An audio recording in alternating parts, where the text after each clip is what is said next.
This is a lower body stretch sequence, working on no springs here, taking the shoulder rolls off, and then also just allowing those straps to fall into the well so that the box can sit flat on those rails.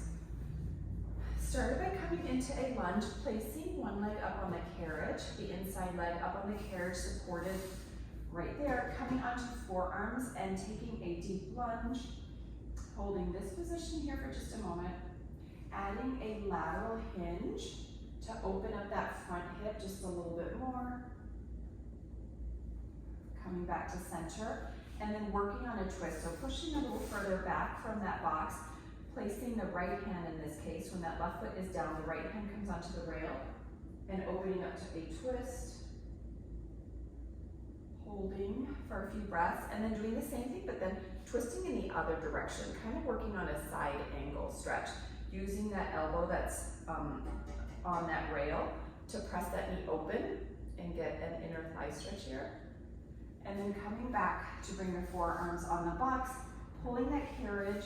so that that supported knee is underneath that hip, and then sinking the weight back to get a hamstring stretch on that standing leg. So working here, and then working on a modified pigeon, so either leg can come onto that box, trying to get a 90-degree bend at the knee, allowing the ankle to just come off of that box, and then leaning forward to open up that hip and that glute area. And then placing the foot flat on that box and leaning forward. For some clients that are a little bit shorter, they might just have to do this on the carriage, but I would add a spring to keep that carriage from moving too quickly. And then bringing both hands to the center or to the inside of that leg, that foot that's on the box, and then allowing that knee to fall open to get that stretch again in that inner thigh. And if they're able to, they can drop down to their forearms.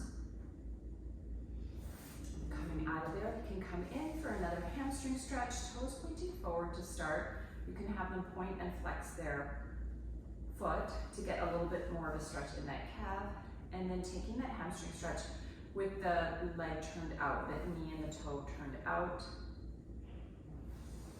and then coming in for a calf stretch. So placing both feet on the ground, coming into that runner's lunge, trying to get the heel to touch the ground.